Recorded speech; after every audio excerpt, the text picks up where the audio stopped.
Campbell's Comments would like to thank all of its sponsors who contribute to what we do, including Woodland Stud, Barrastock Horse, team at Rasta Trotters and Yabby Dam Farms, as well as Nutrient Equine and Nutrient Equine Standardbreds, and also the team at NZB and NZB Standardbreds, plus so many more of our great sponsors. Thank you for everything you do. No worries. Right, on loose lines, a little bit of a teaser there as to what is actually coming up. But big show tonight. I am going to be joined by David Brick. I've actually got Bricky on the phone. I've got the hat on backwards. Unbelievable. Didn't think I'd do that, but just try to get everything ready to go. We've got David Brick. We're going to be talking Queensland harness racing, but also Kerryn Manning and her King's Award, King's Honour, King's Birthday Honour. I'll get it right eventually. Type in your best and worst moments, or best moments about Kerryn Manning, I suppose, is the best way to get it. I'll get over with the picture that I already had up. Anyway, David Brick does join me. Firstly, Bricky, welcome. G'day, Paul. Thanks for having me. And I guess that straight off the top, the fact that you've mentioned Kerryn just on behalf of the industry here in Queensland, just want to acknowledge the recognition she's received this week. It's wonderful to see a great person for our sport, both on and off the track, and a lot of work that she's done for the community and also our industry. So I just want to pass on our congratulations to her. Yeah, no, I think so. You would have had a great association, because I mean, a lot of people may or may not be aware you did start at Victoria. How long were you at Victoria for on board there?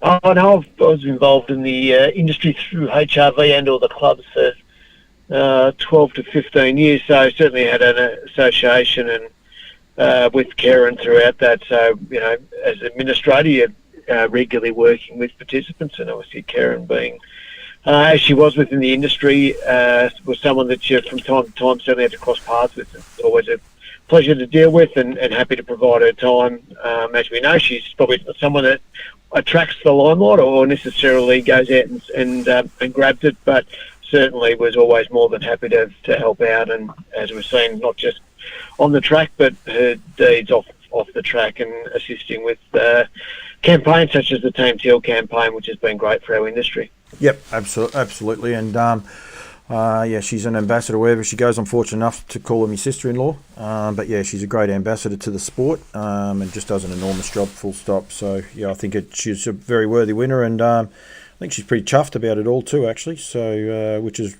and so she should be. So, yeah. It's very, very well worthwhile. As I said, anyone wants to get involved, ask anything about Queensland, because there's a fair bit going on in Queensland, and we're here to promote the harness racing.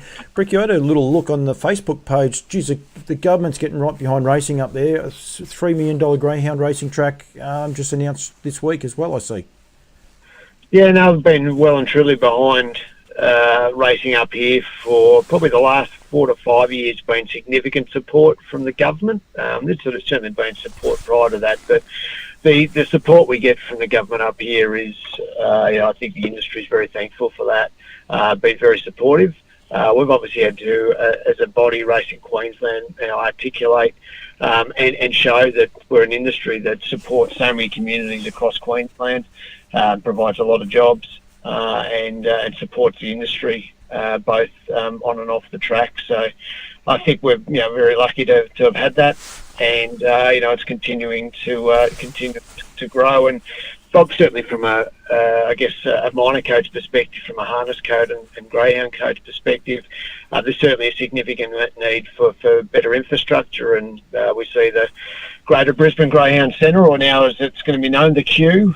They've turned dirt out at the site just near Ipswich, and we're looking forward to doing the same, within sort of 12 months or close to 12 months at our new site at Norwell. But both significant projects for the industry up here, and for both of those codes. How far away will they be? From, in terms of distance between each other? Yeah. Yeah, they'd probably look somewhere around about 45 minutes in distance from one's the greyhound facilities at a place called Perga, which is effectively just on the outskirts of Ipswich, and our venue from a harness code perspective in between Brisbane and the Gold Coast. But via both there's connectivity between the two. Not that necessarily there's a case from a participant point of view, but yeah, in terms of being able to get between the two, they're roughly 45 minutes apart. Claire Weston says, "Hey Bricky, nice to see you're doing well. Nice to see you're enjoying the warm weather, I reckon is what she's trying to say." Of course, Claire Weston photography, and keep those comments in. Any of the Kerryn Manning ones I'll hold over until we finish up with this Queensland talk, I suppose, because it's important for harness racing. It's important for racing, full stop. What you guys are doing with this carnival, it's only 3 years old, Bricky? Am I right? The Constellations, yeah. Look, we went to launch it, I believe, from memory was 2020, and that's when COVID hit. So it was sort of put on it was basically delayed almost a year. But yeah, so this will be the third year of it being branded as the Constellation, and we've aimed to sort of continue to grow it year on year. And look, certainly from our point of view, we're aiming for a national and international focus of the event through both Australia and New Zealand. Yep. And we see that as really important for the code here. I guess our role from a national point of view to grow the sport. And while we see from a Queensland perspective, we want to see our participants do well. The reality is there will be some stake money that goes distributed around Australia, and we don't think that's a bad thing. As I said, we certainly want to see some of it stay here in Queensland, but I think from a national point of view, it's important that we see horses and participants and the best ones go interstate and compete and race against each other, because that's what draws in crowds and creates interest. So we need to support that and foster it. So that's where we see the Constellations as an important part of the fabric nationally. Timing can be everything, and it's a little bit sort of, I suppose, off subject a bit if you like, but with Just Believe and performing so well and the feedback they're getting overseas, now all of a sudden you guys have got the Great Square coming. You've had the Constellation, you've got the Great Square coming with all these trotters. Like, timing, couldn't probably be better in a way, could it, with what Just Believe's doing? The internationals will be looking at the Aussies and see what's going on, and you guys have got this brilliant carnival that is now going to be complemented by high-class trotters coming up there. Yeah, that's for sure. Look, it's probably a long game from our point of view with regard to the trotters, particularly in terms of breeding them and getting, racing them in greater volume than what we had probably 5 years ago. And we've got a fair bit of growth still to come in that area. But certainly, the long game is, from that point of view, is to be able to compete and have our participants and breeders here breed horses that compete not only nationally but internationally. So that's always got to be the goal. It's the aspiration. It's we know that there's only a few of those that are likely to or will ever get to that point. But that's the way of I guess societies, we're all aspirational, and that's what I guess keeps a lot of people going in the game, that they want that star. So hopefully, we can provide the opportunity to at least start the industry from a trotter's point of view, and hopefully 5, 10, 15 years time, the fruits of that are that we've got horses that are bred that we can see compete internationally. I think Claire Weston's trying to get at you to get a trip up there. She said, "I guess I need a trotter to get some heat." But it's I doubt Claire's the last person asking for a free holiday, is she, Bricky? No, there's been a few reach out, but no, all I can guarantee, particularly today, the weather's been glorious. So we'll certainly aim to turn that on for anyone that comes up, and I'm always happy to buy anyone a beer or a wine or a champagne or whatever they tickles their fancy if they make their way up. You would have seen, I'm sure, Paul Rouse put a photo up last week, one of the storms that hit, and he lost a water tank. That must sort of you must miss those days in Ballarat, mate. Yeah, although water can be a touchy subject up here too, Paul, after what happened at Albion Park last year. So, true, yeah, true. Sorry, yeah.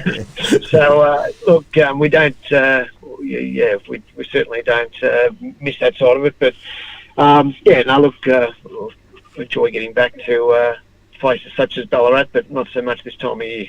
No. Right, the release was today, the Constellations. Where was it held at, Bricky? We held it at a place called Sunny's. There's a rooftop bar in Margate, which is effectively a stone's throw from the Redcliffe Triangle, or the Redcliffe Paceway. So it was held down there, and had Brittany Graham with a horse out on the beach prior to the launch, and then held that upstairs. In the rooftop bar at Sunny's, and a really nice part of Redcliffe, which is continuing to develop year on year. That whole area through Redcliffe, it's a lovely area, and now the fact that they've got the Dolphins, stabled within Redcliffe as an NRL team, I can only see that area growing and developing in years to come.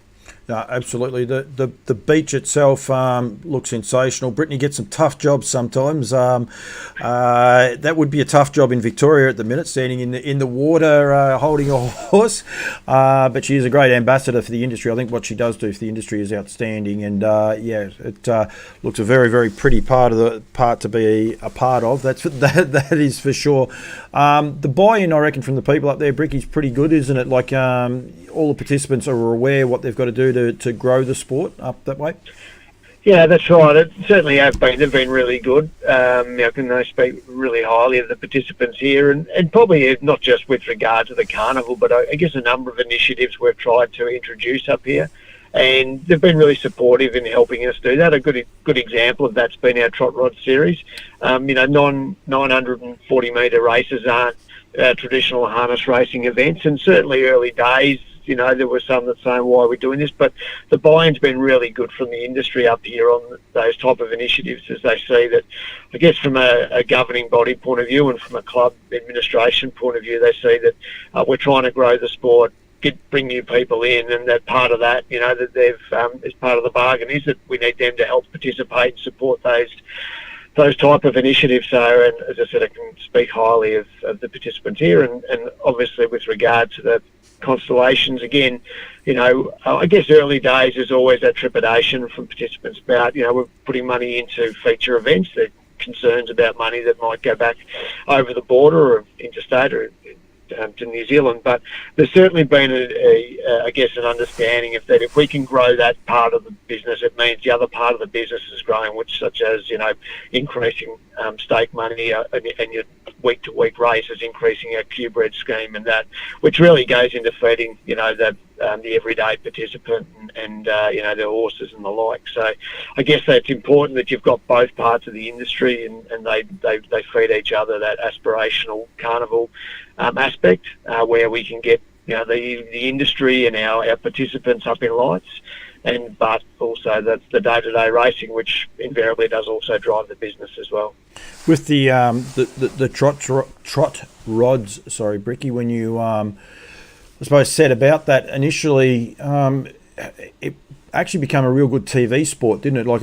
And that's what I think. I think that's the one way harness racing should definitely be going. And you guys were able to highlight how, I suppose, exhilarating it can be. Also frustrating sometimes if you're a punter and you see your horse get knocked over and the camera's on there and the likes, or it just doesn't perform as well. But just a great initiative, and it's just continued to get strength to strength. You had James Herbertson come up there as a guest driver this year.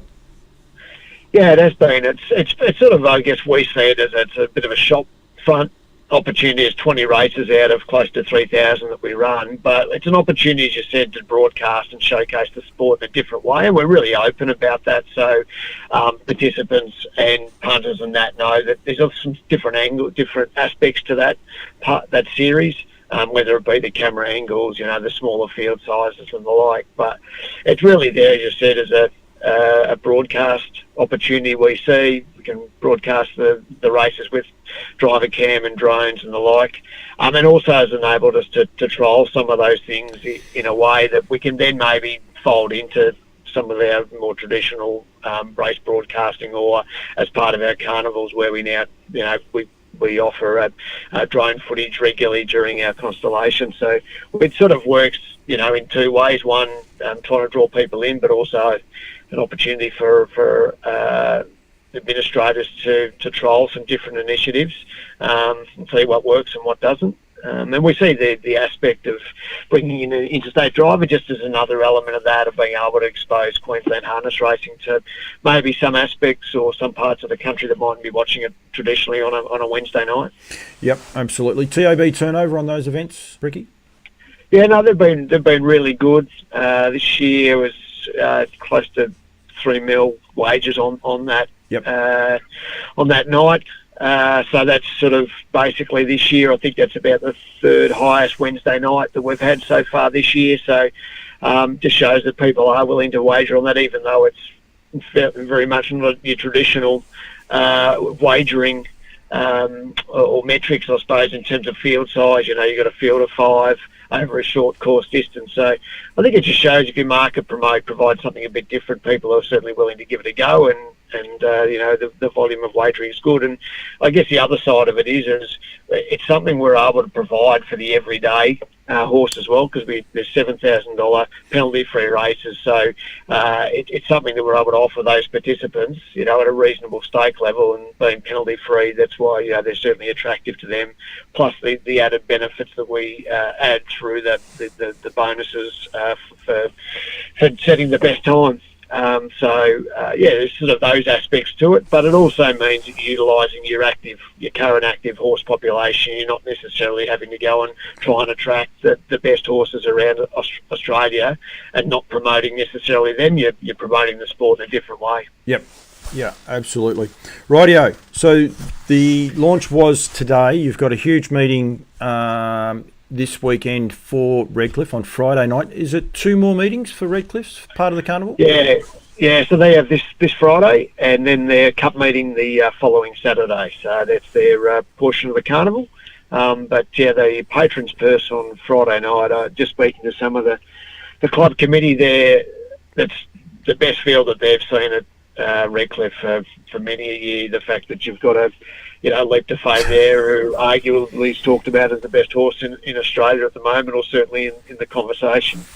Plus horses such as a Better Zippet, who's recently won $1 million race over in WA. Yep. So to get those plus the other horses that have filtered into the race, it's a fantastic field, which is great. And it's exciting in the sense that it's only the start of the carnival. It is. That's race 5 at 8:16 on Redcliffe on Friday night. That is, and the field is ridiculous. Tim's a trooper. Last Saturday night at Albion Park, I showed my daughter. I said, I love this horse, and he's not the best horse in this guy's stable. Isn't it embarrassing, Grant Dixon's stable? But I mean, that's the depth in this field. Like, Tim's a trooper is an out-and-out star. The problem is he's just got another bloke that rides along on the float with him that goes pretty good as well. Yeah, it's amazing. I think Graham went to the sale that year and picked out Tim's a Trooper and Leap to Fame, so pretty good eye. So I think some people sort of get surprised when we say, no, well, they're not Q-breds. Those ones weren't bred by Kevin. They're actually picked out of the sale. So and everyone had their chance to get them, I suppose. But, yeah, look, like he, as you said, in his own right, very good horse. Tim's a trooper, and he's won a Group 1 himself, having won the 2-year-old Breeders' Challenge when he was in their 2-year-old season. So, so you certainly wouldn't... You'd love to have him on the float, but as you said, the one next to him, at this stage, even better. No, he is a ripper, and we're going to get onto those stands in a minute. Just quickly, the depth of fast class horses, and it has been bolstered now with Luke McCarthy coming up, and you've also got Ricky Alchin, although he doesn't probably have that high class horse, but people coming up. But just the depth in the Queensland trainers in those high class pacing ranks, Ricky, just outstanding right at the minute, isn't it? Yeah, that's one area we've seen with our industry here over the last 2-3 years, is that depth from a training perspective. If you have a look at the premiership, that you either state or metro, and there's 4 or 5 or 6 of them that have some really good horses, and horses that are either coming through or are at that level, and also, credit to them and their owners that are going out and investing in horses such as the Hot and Treacherous, that you probably in the past may not have seen stabled here in Queensland, but have seen the need and to go and source that horse, one for the carnival now, and then no doubt looking ahead to the Inter-Dominion later in the year. So I think that's really good, and certainly it's a need to continue to bolster those free-for-all stocks, as we know that we do lose some that get to a point and then get sold to America. So we certainly need to continue to look at how we can provide for those horses and keep them here as best we can. But no, it's been really good. We've made some programming changes in the last sort of 5 to 6 months on the back of feedback from participants about trying to provide opportunities for our free-for-all horses. So some of that's working well. I think there's some that we'll continue to tinker with. But certainly going into the carnival, certainly, as you said, not only with the base of free-for-allers here in Queensland added to that, are the interstaters that have now arrived. Yeah. Anyone that's not aware, go and have a look at race 6. Go and have a look at race 5 at Redcliffe, and then go race 6 at Albion Park the next night. There's a horse in there called I Cast No Shadow, the reigning Inter Dominion champion. Bondi Lockdown, Colt 31, Turn It Up, Pete Said So. These guys are effectively racing in the second best free-for-all on the weekend in Queensland, a day apart. Like that's ridiculous, Depth. That's something every state wants to get to, Bricky. And I know, like that one there's, what do you got, 2 of Jason Grimson's and 2 of Belinda McCarthy's, but the rest of those are Queensland horses. And it's just amazing. Yeah, no, it's great. And I think like Big Wheels, for example, the patron's purses are 4 and 5 year old race. So he could have potentially gone to Redcliffe, but they've opted for that free for all. So, but you're right. Yeah, look, it's great to have that quality of horse, and it's going to be very competitive over the next month or so in terms of gaining starts in those feature races. Which that's all important. You want your number 12 spot in the race, whether it be a Blackster Fake or the like, to be hotly contested. So and certainly discussions in the past. I think sometimes we get to those races and probably the last 2 or 3 horses in. The view may be that they're making up the numbers. Well, I certainly don't think that's going to be the case. This year and moving forward. I think that the 12th horse in will probably be a fairly good chance of still, certainly earning some good money and potentially winning the race. Well, I think unfortunately you're going to have some disappointed people that probably think they've got a chance, and probably rightfully so. Yep. But they're going to miss out just for no particular reason other than just the depth, and horses maybe just a touch out of form and horses that are in form. So yeah, it's a good problem to have. It's an unfortunate problem to have, but it is a good problem to have for you guys. So. Yeah, and there's sort of some things now we're working through, and it'll probably be part of the continued change of the carnival over time is looking at some of those races. Like in the past, we probably haven't had enough horses to necessarily run derby heats. Now, whether or not we'd run derby heats or not, but potentially to run, derby consolations or consolations of other events. We're running a $50,000 consolation for the Rising Sun this year, purely on that basis to make sure that if people are targeting that race, and we know it's going to be hard to get into, that there is that alternate option there that, while they might be a bit disappointed, having a $50,000 consolation does soften the blow a bit. Standing starts, you guys have embraced them up there, and I love it. I'm a self-proclaimed standing start lover. I want people to go and watch last week's Pride's Easy Feeds, the standing start there. Bricky, I've got an idea for you too, which I'll tell you before we finish up. But I'm pretty sure it was Star Galleria. Yeah, it came off 10 metres. No, it wasn't Star Galleria. Just trying to work out which horse it must have been. It must have been Warfare. Nathan Dawson. It was too. Yeah. Led from 10 metres, but it was the horsemanship, and like he's Australia's leading driver at the minute, and you can see why. Standing starts are a skill, and that's the one thing that I think we've lost with a lot of these states that don't have them anymore. Just to see that skill from Nathan, you watch him, he stood the horse sideways, and within half a length of the straight, he was in front. It's just brilliant to watch, and I'm very jealous. I watch the guys in New Zealand, and I watched that race the other night, and Tim's the Trooper comes from 3 back the fence to win the race, but Warfare was $26, and everyone just got a great sight for a horse that probably in a mobile race probably would have started 100 to 1.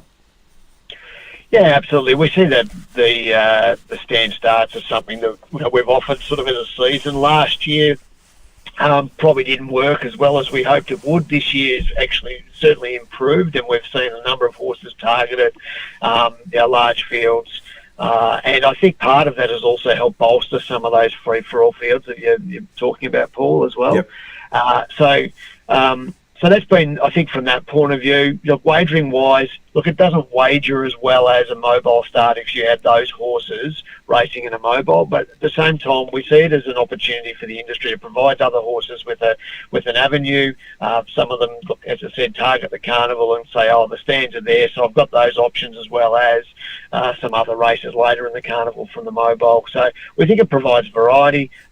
It's not, again, it's a bit like trot rods and like, it's not for everyone, but as I said, we're aiming to provide variety. We said to the industry we'd certainly look at that and provide something, and if that helps bolster our horse population and keep some horses and provides them with opportunities, then we'll certainly continue to provide that. Whether we extend it beyond a season like we are now, something we'll have to review, but certainly in that season like we have, where it goes from around about April through to the end of June, we think it's certainly got a position up here, and as I said, if we'll aim to continue to do that, so the industry's got some confidence and participants have got some confidence. So if they go and target a horse or see a horse, Hot and Treacherous is probably a good example of one that's gone and been purchased here in Queensland.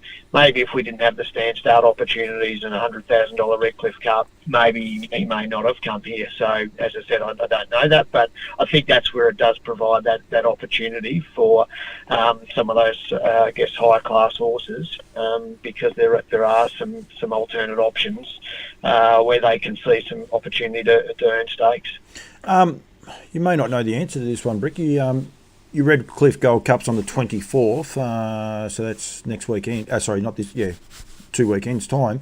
But how does it, like the turnover? Does it, because it's a stand? Is it less for the Redcliffe Cup? Do you think, or is that actual race because it's a high class? All your good horses, and you've got plenty of form in that. Do you see that race actually being affected as much with the TAB turnover?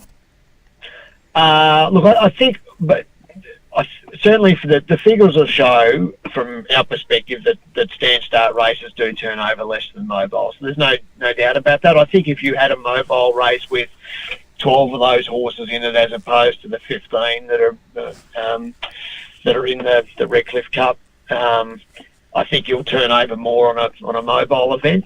But at the same time, that's take into account, would you end up with the same race? Would you end up with the same horses that would go there and target it because they see it as a different opportunity? So, look, as I said, I think overall, if we were just lining up purely on dollars and cents, yeah, you might make it a mobile, but I think you've got to look at other parts, in terms of how does that help sustain your horse population, particularly at that higher level, and provide opportunities for participants, owners, and those horses to remain in the system and be able to be a racing proposition at that level. So I think there's a number of different elements to it, and as I said, we're certainly committed to continuing to do that. And certainly it's not like that from a turnover point of view. It's not to the point where you're like, well, no one bets on it. Like, it's certainly not like that. But it's just purely, you're looking at probably around about, probably at 10 to 15% premium for those mobiles if you're looking at that class of horse. Yep. But as I said, it's something that you've got to take into consideration along with those other aspects of the industry. And I know Leap to Fame, well, I don't know, I'm pretty sure he's not going to the Redcliffe Gold Cup because it is a stand.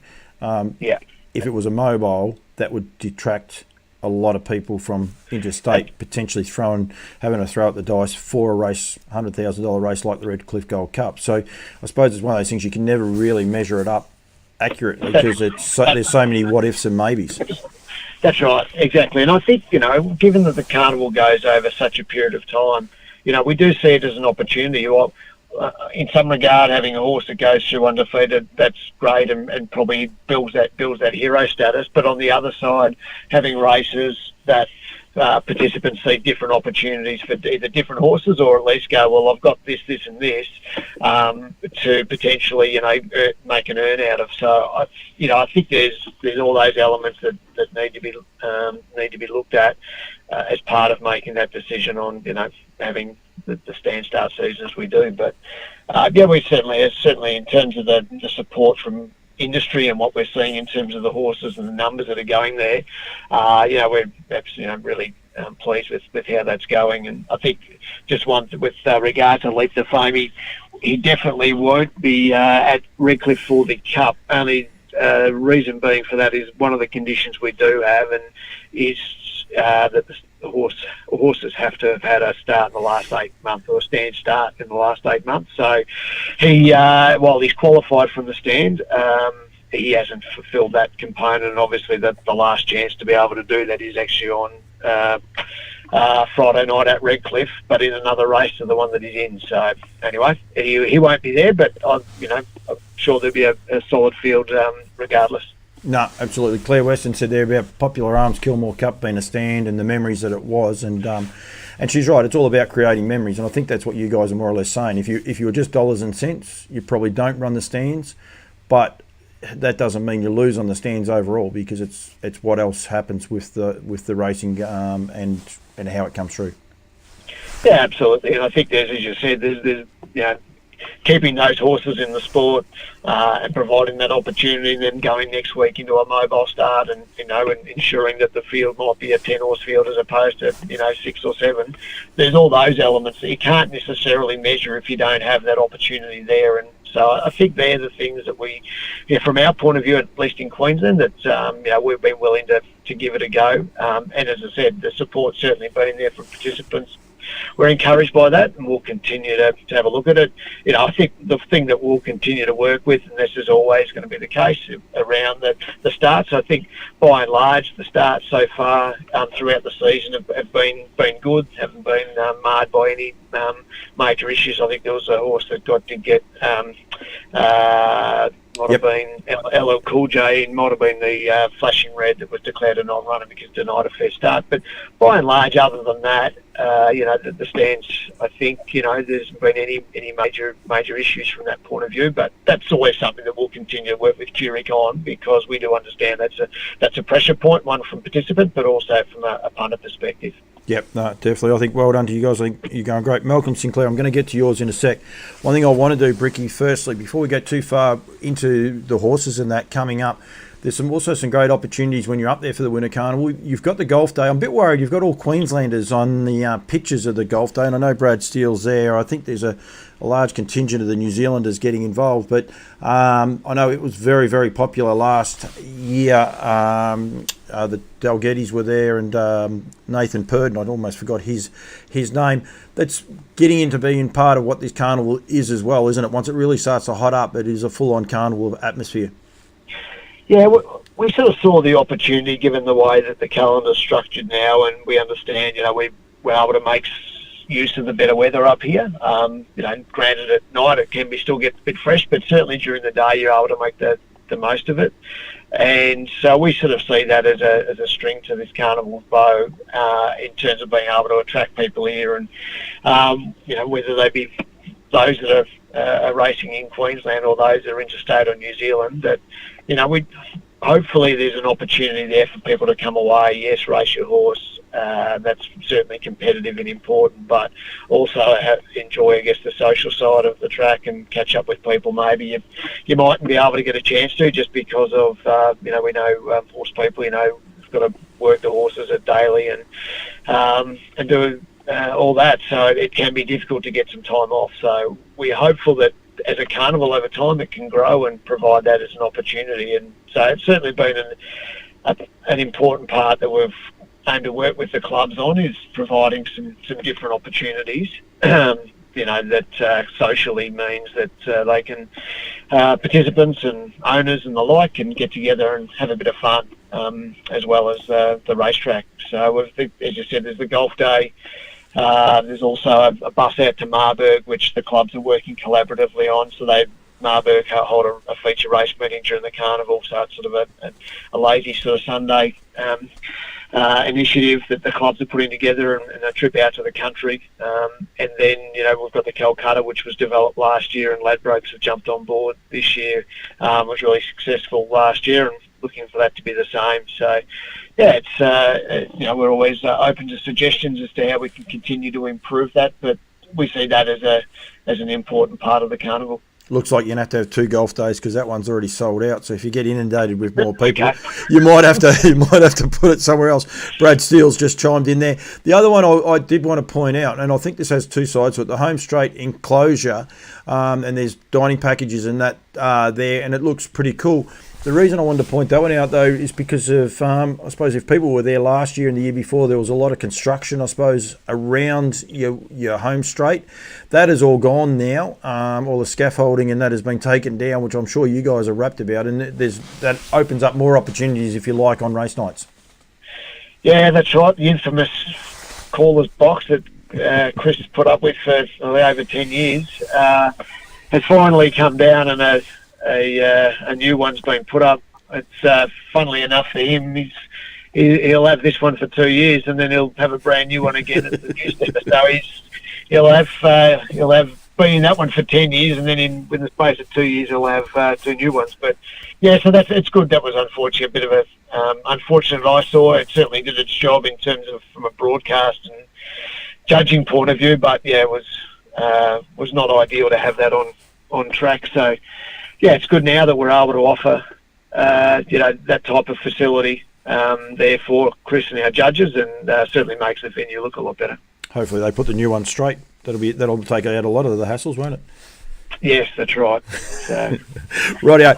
Horses and the races, and we've still got plenty of people on there, and we will get to the Kerryn Manning comments in a minute. I just want to get through still got a lot to get through. Malcolm Sinclair typed in just there before, the Queensland Oak field is going to be red hot. Most of your fields are going to be really hot, and there's going to be a horse emerge out of this whole carnival that will put its name up in lights. Outside of Leap to Fame, there'll be a horse that'll just all of a sudden, American Dream or one of those horses that no one really knows about, just jump out of the ground.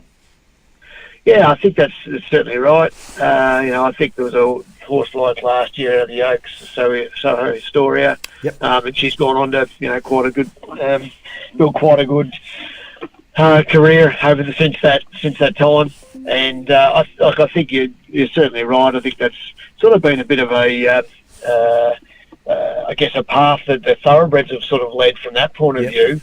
That quite often you see horses come up through the winter carnival here and then go on and perform well in the spring. So I think you're right. I think there's some opportunity for something similar with that, and then going on to your Victorian Oaks and the carnival down there, Breeders' Crowns and the like, and then into Dominion. So I think there's certainly that opportunity through the carnival. I guess just given that there's so many different elements in terms of races for Derby horses, Oaks horses, now trotters, and of course the 4-year-olds and open class horses. I guess having so many different offerings, it means invariably there's probably certainly going to be something that puts their hand up. How is the Constellation Field looking now? So from a Rising Sun point of view, so at this stage, so from a Rising Sun point of view, so Leap to Fame and the Lost Storm are both locked in. Merlin was obviously locked in there, but unfortunately come to a hoof issue, so they're targeting the race next year. Dean Shannon's very bullish about that, but for this, so we've still got one 3-year-old invite, which we can issue from that point of view. From a 4-year-old point of view, we have issued an invite to Wonderful to Fly from WA. They're still determining ability to get here via flights and the logistics of that. So that means there's one 4-year-old invite still available for us to hand out. So we'll be having that discussion with our handicappers over the next day or so on those as to whether or not there's any horse at this point in time. There's obviously things such as the Redcliffe Derby and Oaks and the like, so there may be a horse that jumps out of that, particularly from a 3-year-old invite, that the handicappers and the club determine. So the rest of the field is basically they're made up of the nominations, other than there is a slot set aside for the winner of the Queensland Sun, which is a Queensland trained only race.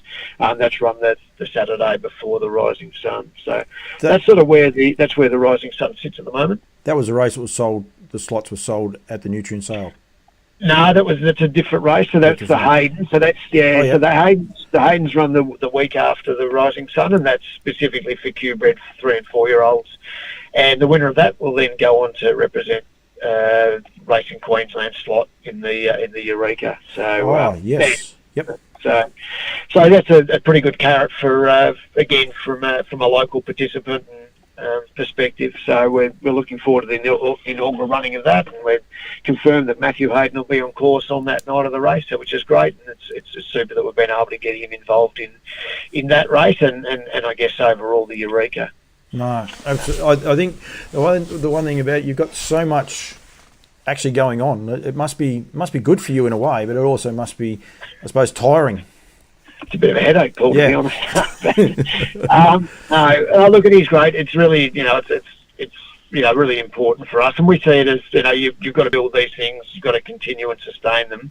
So there is a point that you need to take a bit of a step back and review each of the different aspects. But we think that we've got to continue to innovate and offer different races and have some talkability around different things. So while we've always got the Blacks to Fake, which is going to bring the cream, and races like the Rising Sun, we'll continue to innovate and for new races, and the Great Square's another one which we're looking forward to. So in that race we've got Harry Stamper and Rocking With Attitude. They're both locked in. We have invited Cravache Dior, so we're waiting on Pat and Anton to see how he progresses as to whether he'll make the race. And then we also have the ability to invite one other 3-year-old. So again, our handicappers will have a discussion over the next day or two as to whether there's another horse they want to invite for that, and similar to the Rising Sun, once those invites have been issued, then the balance of the field is made up of the nominations.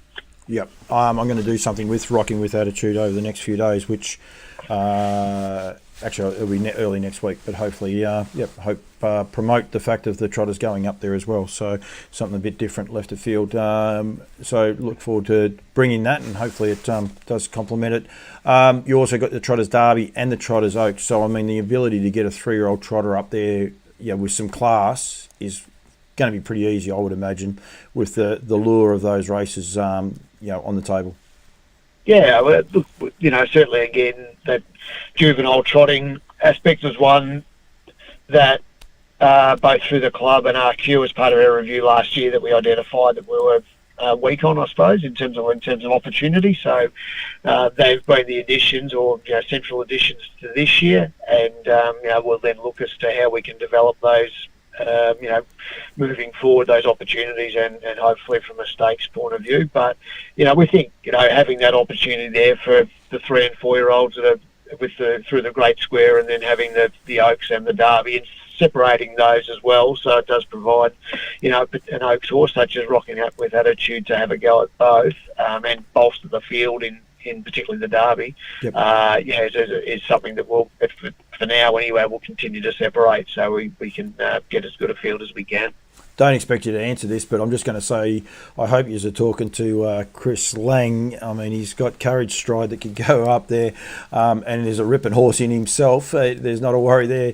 But to get Ultimate Stride to a couple of those free-for-all races up there, like the way he races and sets it up, I think would be pretty exciting. And I know Chris Lang is he's not that keen on the cold weather, so you might be able to twist his arm pretty easily, Bricky.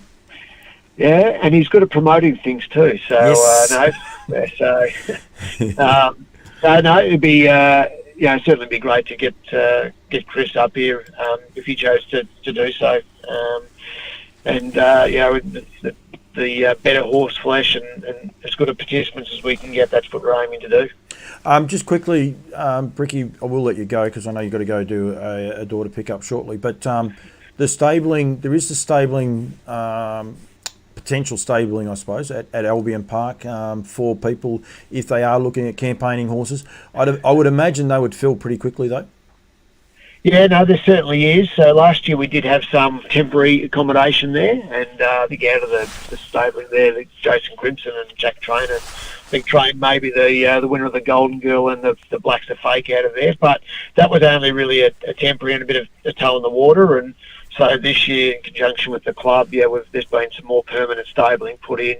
The finishing touches are just being put on that at the moment. I think there's 28 boxes and with day yards there. So if anyone is interested, by all means, reach out to the club. and find out about that opportunity. We are short on training facilities up here on track and have been. Obviously, Norwell's aiming to fill that void, but in the short term, we have got.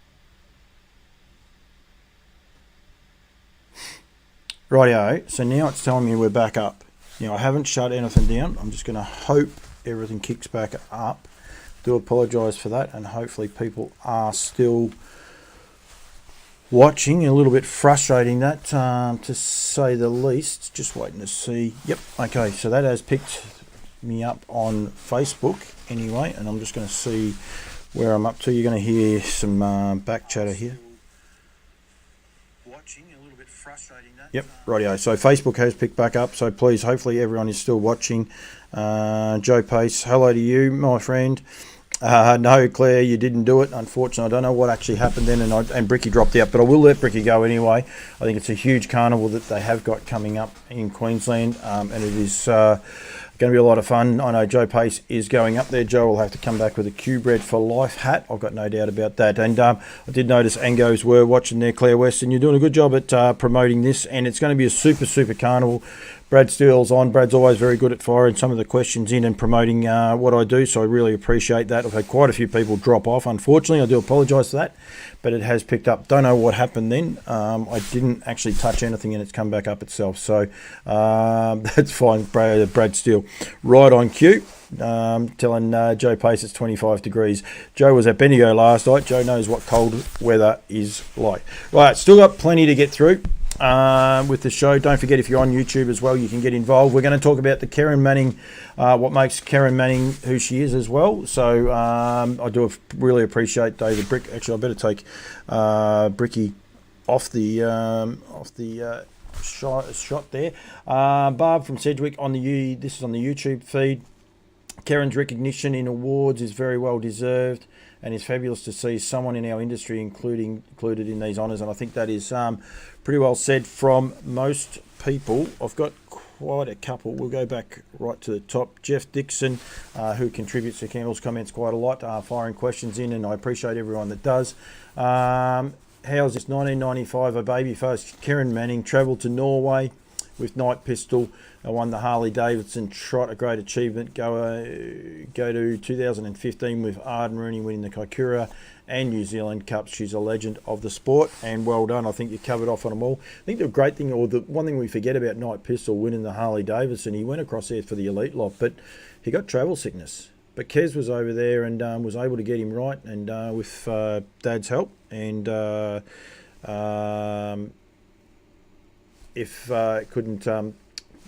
wait to get it. She just done an awesome job. So I think that's the one thing. She's a great driver, great ambassador, great trainer, just a dead set great horse person all around. Claire Weston, actually, yours got blocked out, Claire, because you said the ASS word. Just trying to find Travis Preston, Albans winning the Edgar Tatlow and Night Pistol winning the Australian Trotters Championships. There, Travis Preston's two of his highlights about, because they don't have to be races. If there's so many things you can actually say about Kerryn Manning, it's good. He nearly passed away. It was it was touch and go. I don't think he could walk because of fluids and lack of fluids there. Joe Pace, can't wait. That's if the plane gets off the ground. It'll work, Joe. They always seem to make these things nerve-wracking in that. But, I'm sure Sean McNulty's on. I'm sure he hopes Kerryn Manning's greatest achievement might be a little bit, might have already happened, actually. Got to get me, he's actually at Ararat, and might have gone around. She was driving a horse for Kes. I get very nervous. I hear it. Yeah, she did. She got the chockies for Shawnee. So Sean will be very, very happy tonight. That's his highlight. She's a legend. Well done to Drew Gray and Benny Pell as well. I've got to catch up with Benny Pell. So sorry, Shawnee. Just saw the results then. Joe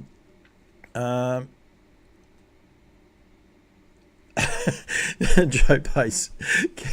Kes and Joe used to see who could get the most fines. I don't know if that's a great part about Kes, but she does get fined a lot, unfortunately, for the whip. So, yeah, 2 races down. Don't forget, it is Tontine night tonight. Good time, Harley, Mickey Bellman and Ian Slater won the 3rd race. So, please make sure you get in there. Claire Weston's in form tonight. Shawnee, if you're listening, Claire wants to know if you've ordered yourself a photo. So she's not missing out on anything. That is for sure tonight, Claire Weston. And I really do appreciate, as I said, the more people that get in, the more this show drives, and the more people it gets to. So that's the way these comments work and getting involved. And I'm still got plenty to get across. The Kiwis, got a lot to cover off with the Kiwis, but I want to highlight this one. We're talking about Kerryn Manning. Sam Autry brought up win number 678, I think on Sunday. I think it was Sunday at Addington. If not, it was Monday. 678. She is now the leading female driver in New Zealand, and I think that's just a huge achievement.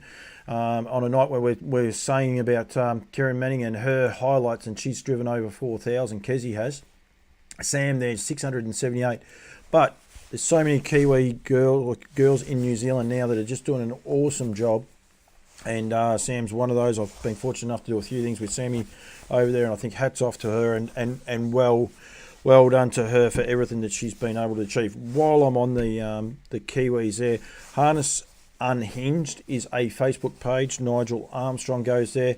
Go and give him a follow, give him a like, give him a follow. Go and have a look at an interview he done with Paige Nicol, a young lady that is challenged, and Johnny Dunn.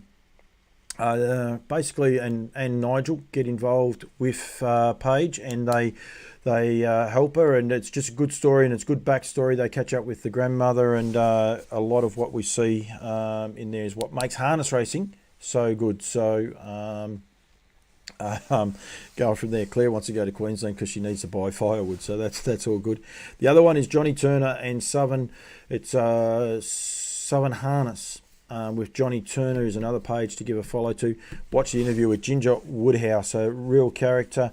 For all the trotting people out there, he had all the Pat's horses, including Pat's son. He bred all of those, and a real character. He was at Invercargill last week. I think that was the Friday, and it was very, very cold there, so don't worry about that day.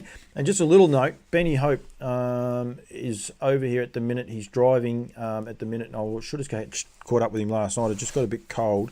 But I want to catch up with Ben. He's over here driving. He's working for Lils at the minute, Brent Lilly. But he's keen to get some more outside drives, so give Benny a call. He is going to head back to New Zealand towards the warmer months, but he's just over here, I suppose, getting a look around and having a bit of a different experience and seeing how it's done elsewhere. And I think he's a great young talent, Ben, and talking to him last night, he's actually enjoying it. He's enjoying it a lot. So well done to him, and going from there. Charlene Gusmusson spoke to Dave Miles earlier. She is still in hospital actually as well after a very, very nasty fall. Sunday night, the last race at Echuca was not nice at all. Michael House, you missed the complete... I spoke to David Brick about Queensland and the Queensland Carnival and how it is all going. Before I get on to a couple of these other sponsors and that I want to make sure I can get the word out there for Jackie Barker.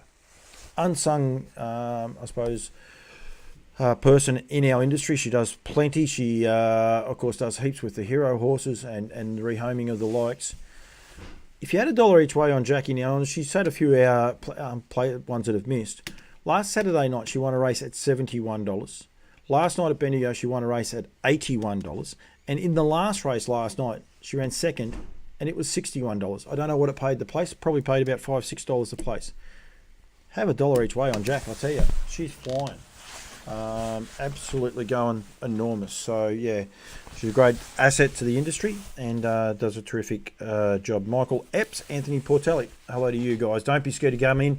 Give us your favourite Kerryn Manning moment. Michael House, I'm sure you've met Kes, and I'm sure you've got some recollection of meeting her, and I'd be interested to see your favourite moment, because you do things a little bit differently, Mick, so I'm expecting something from you. We also had a major crash. The actual stream crashed for a minute. Don't know exactly what happened, but we lost everything here at home. So anyway, it's all good to go.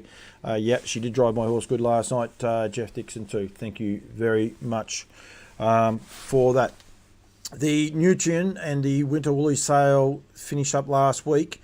Still plenty of horses that are available to buy through the Winter Woolies. I'm not going to leave these tiles up for too long, but this is just a list of these. This list can be got off the Nutrien Equine Standardbred Facebook page. It has been updated today.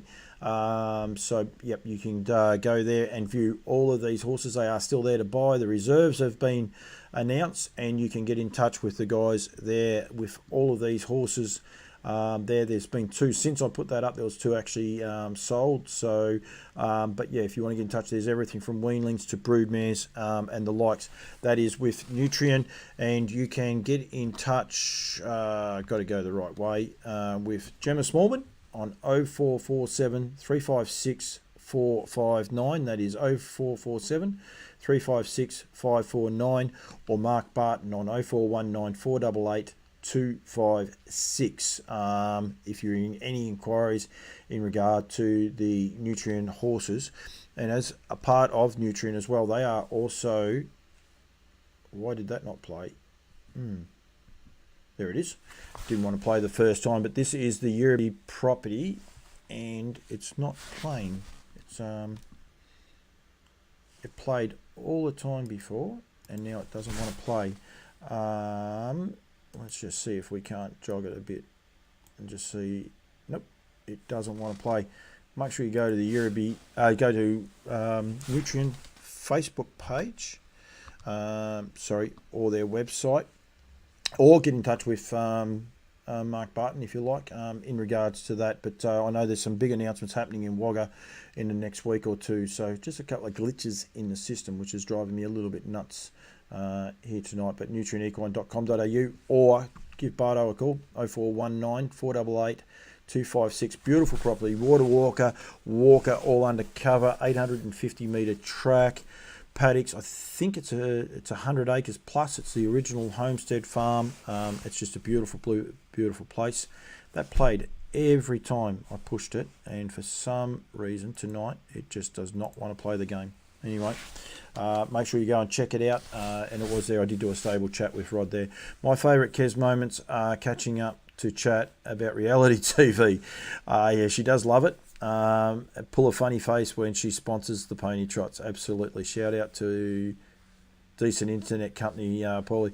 Actually, they sent me a message just prior to going online saying that there could be some interruptions. So yeah. Anyway, it does happen from time to time, but it's okay. We will keep on soldiering on. Talk trotters for a minute, and this is brought to you by Harasta Trotters, which always bring all my trotters. But I just want to highlight just a couple of things. I'm a little bit nervous now. This may not play either. Firstly, Queen Alida and her outstanding effort on the last few weeks. She's just a super mare. Just continues to go from strength to strength, and she's I think we've got to embrace her and shout out to her, because I think she's something very special that harness racing needs and has needed for a little while. And then the other one, and because I do wear a Harasta Trotters hat, but the effort of Just Believe last Sunday at 2 o'clock. He is the widest runner coming down the outside here. He's chasing home a horse called Hail Mary, and he needed a Hail Mary to be able to cover there, but to get past most of these horses, only 2 horses up in front, and you can see the second driver. Have a look at the second driver. He just keeps looking. He's like, that horse is still coming. So he ran a nice second, but terrific to see him going great. Drawn a little bit better, although I think it's a bit trickier drawn in 4, but yeah, it's going to be a little bit of a trickier draw for him going forward. And then we also Woodlands, so that is my talking trotters.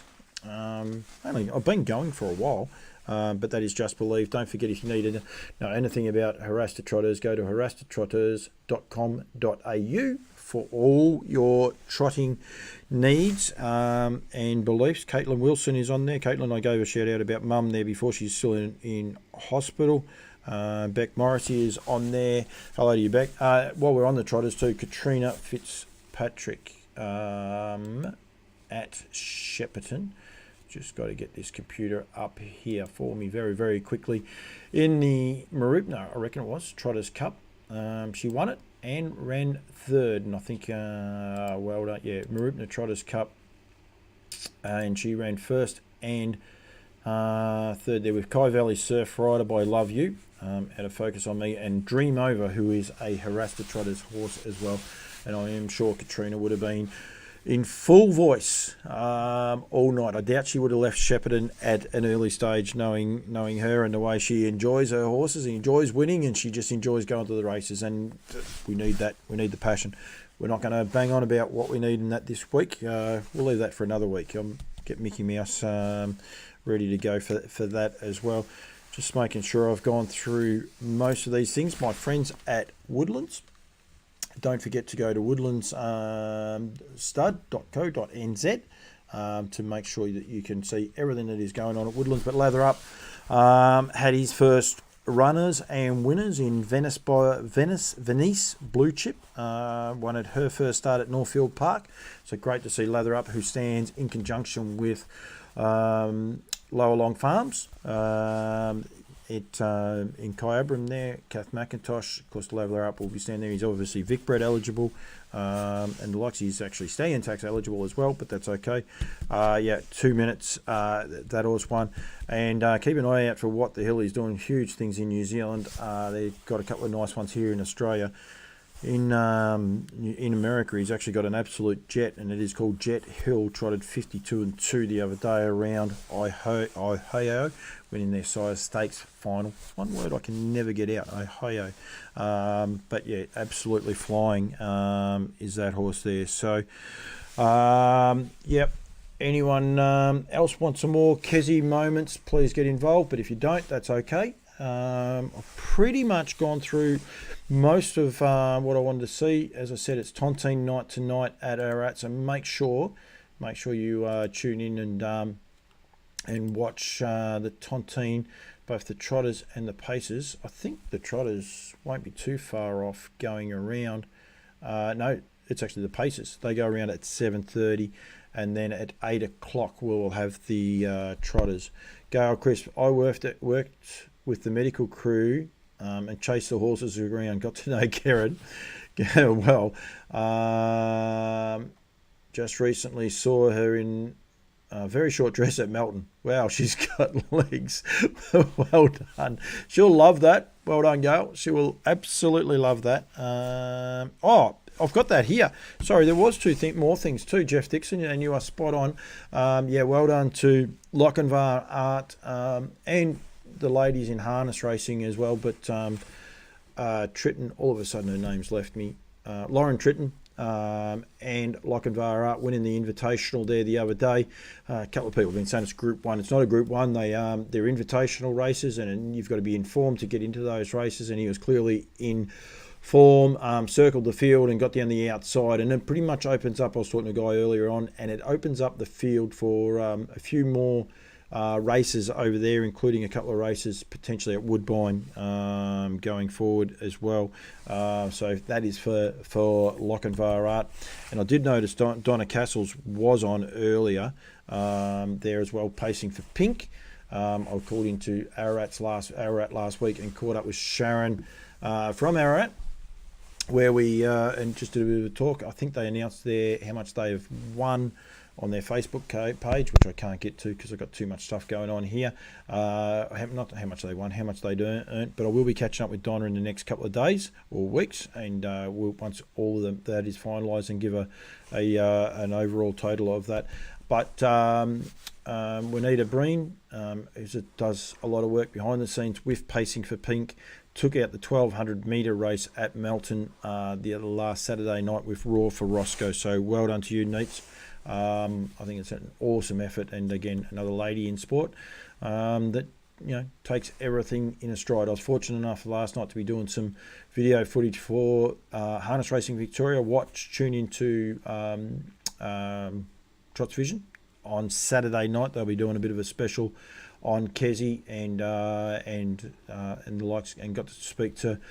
I was asked to get half a dozen. I think I got about a dozen, maybe a couple more. Not one person was worried about doing the chat and just highlighting it. So I look forward to what they're able to put together when they get all that done and go from there. But yeah, terrific and great achievement for Kes. Let's clear up to now. I still have a calendar that was issued 15 years ago, like a fine wine, Kessie. She just not got nicer with age. Yes, she has. And I saw one of the photos. I think that's the same calendar you're talking about, Claire. Just the other day, actually, yes, it's 2 days ago when I was at Kes's. It was pride of place in Mum's office. So yeah, she's got the 3 girls with the colours undone.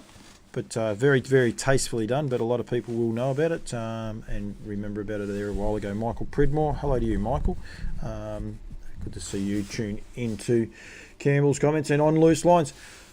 That's about a wrap for tonight. As I said, Shawnee McNulty, he's had the ultimate Kessie experience. That'll actually be her first winner with the AM after her name, Kerryn Manning AM. So there's a little bit something you can hang your hat on there, Shawnee. No one will be able to take that one away from you. Catch the Fire is going to stand in Queensland. Brad Steele saying there. Interested to see where he'll be standing, Brad, if you've got 5. It's 40-second delay. So how this works, so I'll give Brad a little bit of a time. There's a 40-second delay, so then he has to type it, and it's got to come back to me. And you guessed it, there's another 40-second delay. Because I had to take my jeans off, Claire. Claire, did it say there your brother was in it? Why weren't you? Yeah, I think Grant, from memory, Claire had a shoeing anvil. Farrier's apron on and not a lot on. Yes, Pete and Chantel. I have too many hats and I put them all in funny spots. We better go that at Somerset Farms in Queensland, of course, the home of Rock and Roll Dance. Of course, who's doing terrific things for them as well. So Somerset Farms, Pete and Chantel do a great job promoting the industry, do a great job with a lot of horses, a lot of trotters, and going on for there. Good to see I got a response from you. Does Michelle Manning still train horses? Anthony Roberts wants to know off the YouTube feed. Yes, she does. She's got half a dozen in work. Actually, some chance, Anthony, she may have a horse. I know she had one that wasn't far off hitting the racetrack. Carol Young, maiden pace. Terry Young has retired from harness racing. He also won a tontine there a little while ago, but Terry won't be training anymore. He unfortunately had a bit of a mishap. Yes, Michelle Manning is now Michelle Wright. That might be why you can't find her. Sorry about that.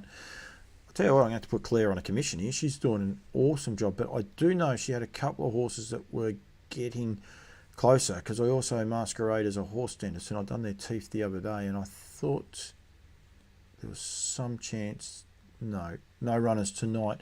But yeah, keep an eye out for Michelle White, and she won't be too far away either. Bathurst is racing tonight, as I said to you there. Bruno Milano. Hello to you, Bruno. Not sure where you're from. Kath McIntosh, and their contribution is still going up. Poster Boy, Yankee Rockstar, Pastor Stevens, and Lower Long Farms and Northern Rivers, all sponsoring at Bathurst on a Wednesday night. Every Wednesday night you can see that.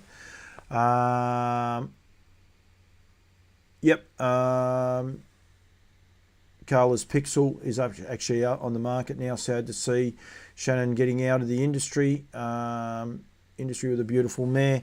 But what do they say? You know, there's silver lining for someone else, and I don't think the mare will be lost to harness racing, and her stock will continue to grace our shores, I hope, and hopefully they're winning.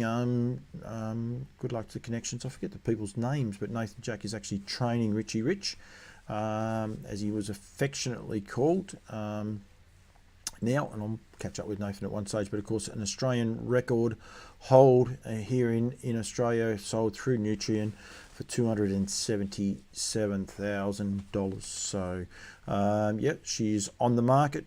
And hopefully for everyone's sake, she sells and she goes to a home, and they continue to breed the stock, which I'm sure they will, and can go from there. Sorry, I get 2 different messages. one message doesn't give me everything going through. It's a bit of a wrap. Tune in Saturday night, as I said, tune in Friday night at Redcliffe for some brilliant racing there for a start. We've got some good races here in Victoria too, don't worry about that, but they've got a huge card there. Garrard's sponsoring quite a lot. Actually, the one thing, and if the guys are still on, Brad Steele might be still on, one thing I think we need to do, when you look at any of our sites, the one thing I have noticed, so race 3, and I can do this, pretty sure if I go this way. Yep, we just better get rid of that for a sec. So race 3 here is the Garage Showcase Series Constellation. There's 2 races of this, 1700 metre race. And it has the M next to it. So I assumed that was a mobile. It's 1780 metres. If you have a look underneath Showcase and Series, you'll see the standing start button. The standing start.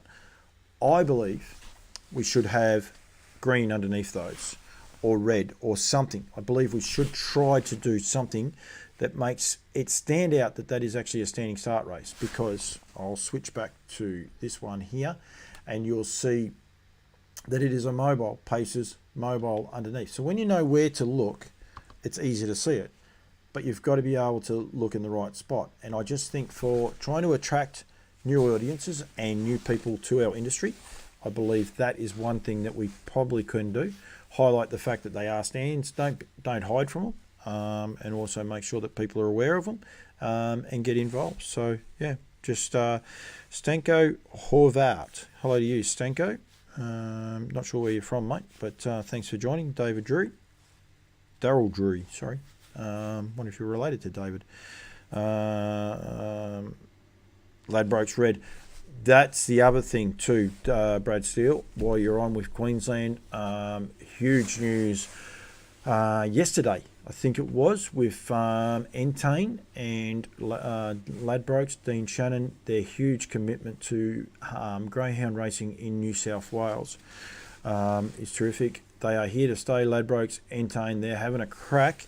What this means for harness racing, especially here in Victoria at the minute, where it's just a lot of negative news and we get cut off very, very quickly off the Sky Channel coverage, there could be another player who wants our product, and that's what we want. And then hopefully we can get a little bit of give and take and be able to bargain a better deal when we get to the table, trying to get a better deal, not only for prize money, TAB turnover and the likes, but also just our coverage, especially on the bigger nights, and go from there. So I think it's great what Dean is doing. Of course, he's done the recent deal with New South Wales. Huge commitment in Queensland at the minute. Big commitment in the greyhounds, full stop, right across the board. And hopefully very shortly, huge commitment for Victorian harness racing. If not, even make the TAB potentially want us a little bit more, which would be really, really good. So happy to see it in the Ladbrokes Red. I don't know how that'll go down well with the Queensland, with the TAB, Brad, but yep, definitely can do. Don't know if anyone's ever noticed. It's quite funny. My daughter hates it, but it's become the green and the blue channel now on Sky Channel. Anyone that's overseas won't understand this, but when you watch Sky Channel, it's the green and the blue. It used to be red, and I reckon the way Ladbrokes are actually going and putting it out, that is one of the reasons, I'm sure, that Sky Channel took it from being the red and the blue to the green, because Dean's doing an awesome job with what he is doing. Brad Steele. Dean Shannon announced today Ladbrokes will be sponsoring the Redcliffe Cup from July, Redcliffe Club from July. So again, there's his huge commitment. Does a great job. I'm sure he's got plenty of people trying to push him here, there and everywhere. The one thing he's not just investing his business in this, he is investing his horses. Of course, unfortunately, Merlin won't be coming to Queensland, which is very, very sad. Horse that he owns a share in and has a lot of fun. And he's a super horse. It's a pity, from that point of view as well. He has got a foot abscess and he's just come to that. But he does buy yearlings and he does buy a lot of other horses as well. So the job that he is doing is outstanding. So I think we need to pump his tyres up. I'd love to get him on. I'll try one day and try and get him on. Hopefully the internet doesn't crash on that occasion. But hopefully I can get him up and onto the on here one day and just probably talk about his passion. He's a very camera shy guy. They have their own TV show, so productions.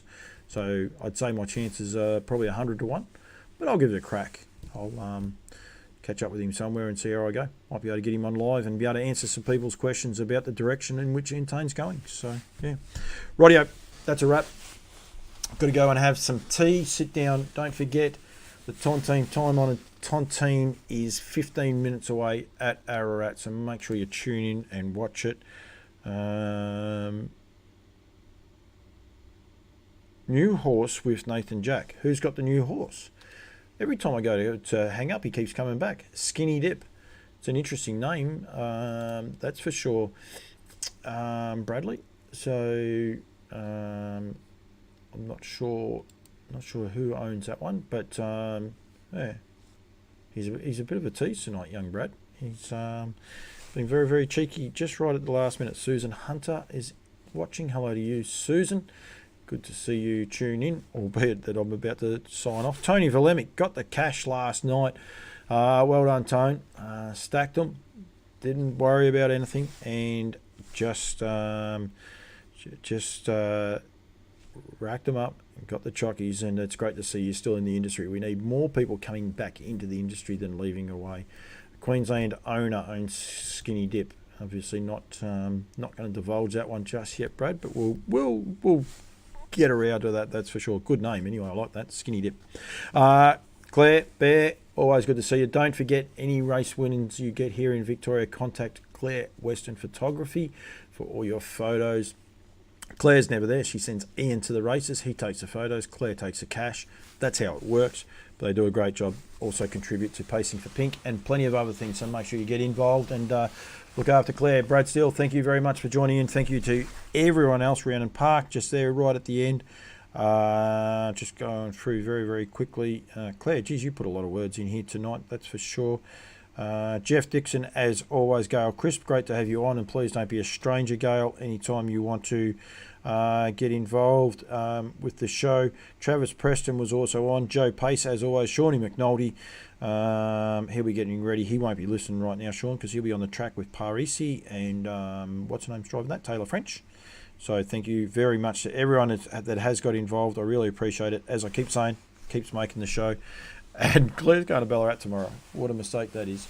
Got to be positive, Blanche. We have to be positive, and we've got to keep making people think and making people think a little bit differently. Simon Phillips, I'm pretty sure Simon's from South Australia. Hello to you, Simon. And we better do something from SA one day shortly too. So thanks, everyone. Sorry for that glitch right in the middle. Unsure exactly what happened, although I do know my internet died. Just not sure why I didn't touch anything. Just breathed and waited for it all to come back. Enjoy your night. Thank you very much for tuning into On Loose Lines. Keep an eye out with some big news in the next couple of days. And as I said, something exciting happening. Hopefully next Monday, Tuesday. A little bit of promotion going forward for the Queensland Trotting Carnival. They don't know about it yet, but yep, they'll go there. She's sending the brother as well. Rightio, I'm going to sign off. I reckon I could talk to Claire all night. Thank you very much, and I will see you all next week, 6 o'clock, on Loose Lines. Please join in, be a part of the show. The more people that get involved in the show, the bigger it grows, the more the word we can get out, and just have some fun about harness racing. I don't know what next week's show will be about. Could be anything. Thank you very much for joining, and I will see you next week.